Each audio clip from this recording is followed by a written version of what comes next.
In this video, I narrate the happening of a day in Sri Krishna's life in Dwarka.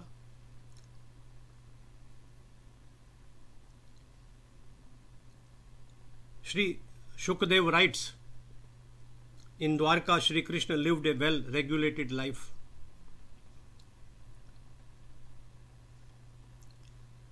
The way he spent his time is an example for the grihasth, the ruler, the lover, and the warrior to follow. Whatever he did was for the betterment of mankind and in order to set an example. I heard of this from Devarshi Narada himself. Who else could have asked Krishna to be allowed into his private chambers or attend a sitting of his political and military advisors? Parikshit listened carefully to what Shukdevji was narrating. He had always admired the sage's powers of recall.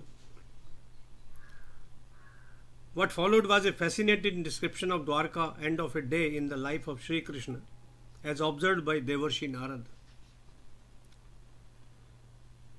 Curious to see how Bhagavan played his Leela, Narada arrived in Dwarka, a city that had scores of lush gardens, well laid out by masters in the art of landscaping.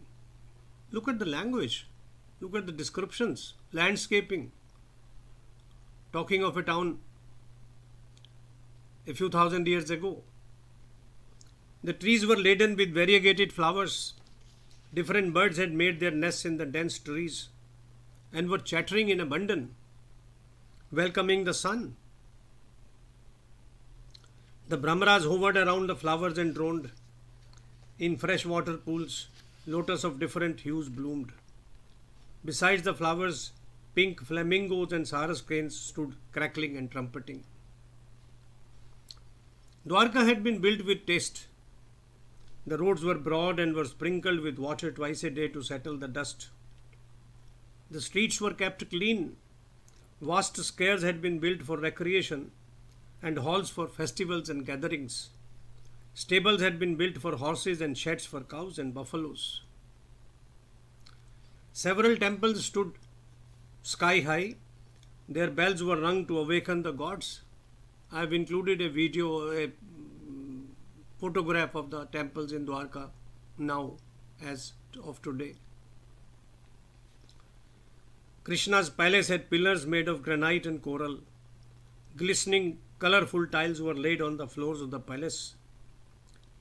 The shades over the windows had been inlaid with lapis lazuli. The walls had a touch of sapphire blue. The paint had a permanent gloss. How did they get it? Here and there, canopies had been unfurled with strings of pearls hanging from them.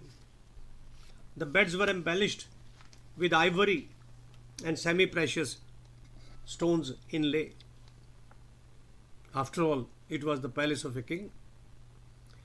Male and female attendants dressed in traditional Kathiawar dresses roamed around, performing their allotted tasks. The men wore colorful turbans and the women backless cholis. It continues till today. I have included a picture or two in this video to illustrate this. Their large earrings were studded with colorful stones. In the evening, lamps were lighted in fancy stands shaped like birds to dispel darkness. The incense smoke wafted out through the windows. The peacocks saw this and, thinking it to be a cloud, started dancing as if to welcome the rains.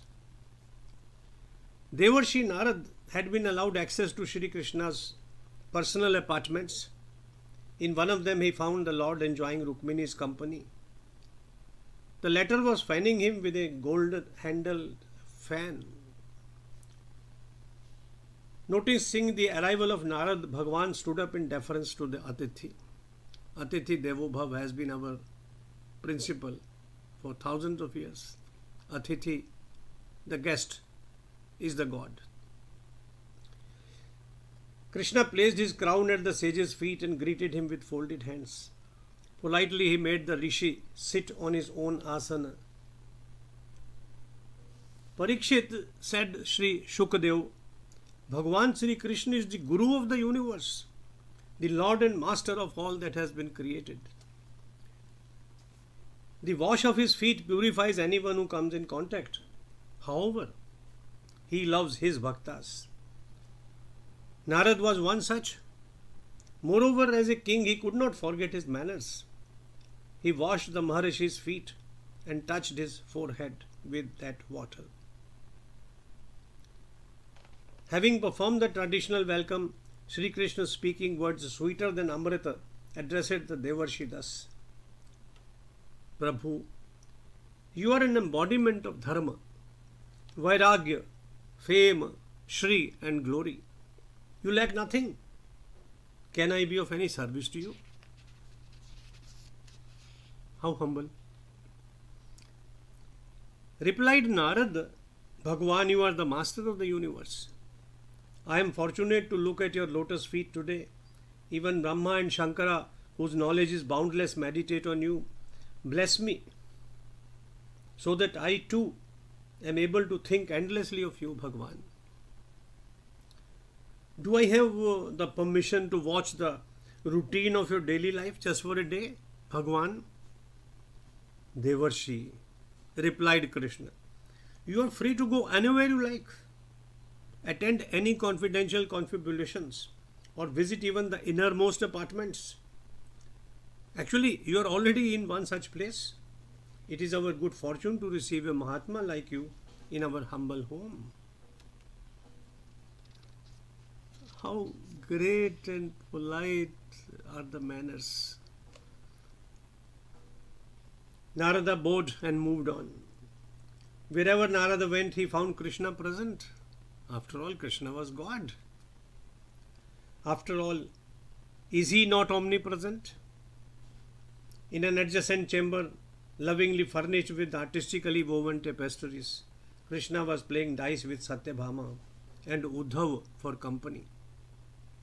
There too the welcome was repeated. When did you arrive, Devarshi? You are an enlightened soul, you are beyond desires. We have so many deficiencies, forgive us. We can never rise high to fulfill your expectations. Yet, please allow us to be of service to you. Elated at being a witness to Bhagavan's Leela, Narad moved on to another apartment. He was astonished to watch Krishna playing with an infant in his arms. At another place, Sri Krishna was getting ready for his bath. The Devarshi saw his host performing yagya at one site and receiving the ahuti at another. He was the god performing the yagya, offering ahuti, and at the other end he was receiving the of ahuti as the god.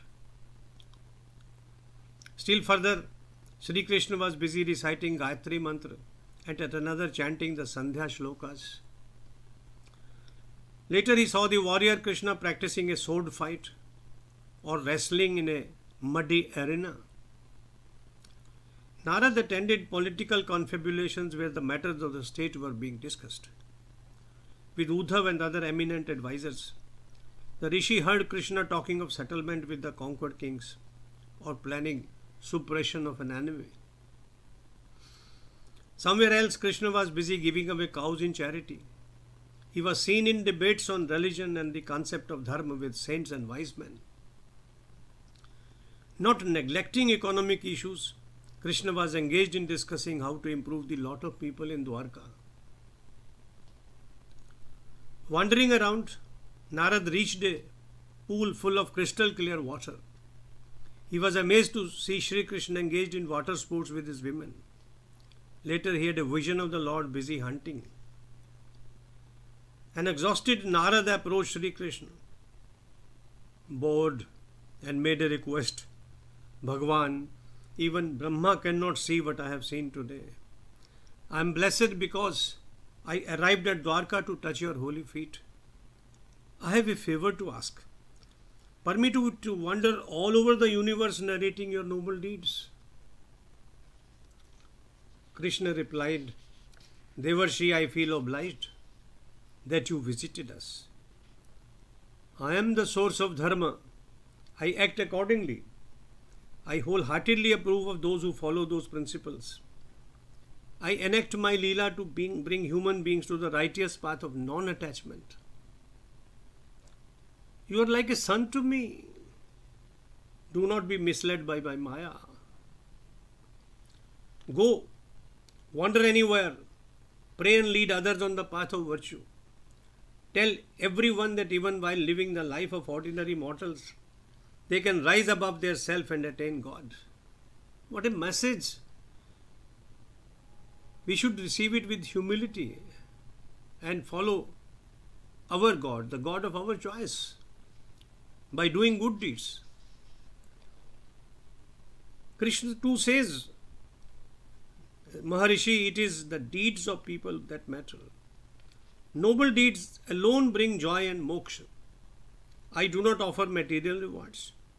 I do not grant riches. I look after them who approach me selflessly and with absolute devotion.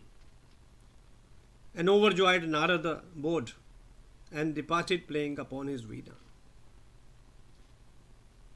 Om Namo Bhagavate Vasudevaya. Jai Sri Krishna. Jai Sri Krishna. Jai Sri Krishna.